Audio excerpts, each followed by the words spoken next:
Thank you for joining us. Do you know the history of the Founding Fathers' better halves? Well, their wives. Our next guest knows the ins and outs of the lives of the First Lady. And Barbara Hambly profiles America's first females in the book Patriot Hearts. She joins us live from Los Angeles. Good morning to you, Barbara. Good morning.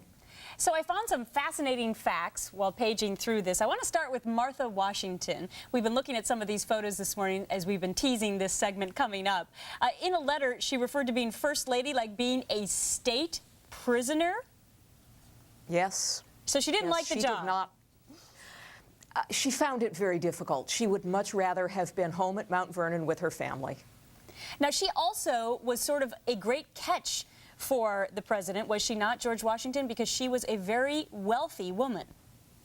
Yes, she was the richest widow in Virginia, and when Washington married her, he was not a wealthy man.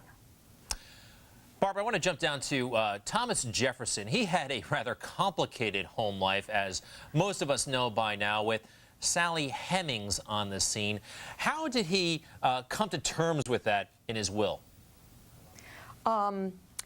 That's a question that people have not really been able to answer. He did not free Sally in his will, although he freed two of their sons in his will. We have no idea why he didn't free Sally in his will, but, and of course, because it was one of those things that was never talked about, there's virtually nothing about Sally's relationship with Jefferson from contemporary sources. And moving on to Dolly Madison, I guess she was referred to as Presidentress. I don't know if anyone else has assumed that title, have they, when they have been First Lady?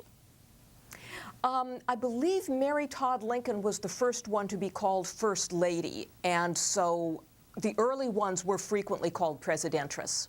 All right. Well, we've been commenting all morning on how they never smiled or showed their teeth in photographs. I know that was a sign of the times. But we all see First Ladies now with a big smile on their face. Barbara Hambly, thanks for our history lesson this morning. Thank you. Author of Patriot Hearts. Oh, Thank who's you very that? Much. There you go, Greg. So Is that my scowl? Is that what I look like? That's what you would have looked like back in the day. If only I had a hat like that in real life. I guess I got to start smiling. Anyway, we got to go.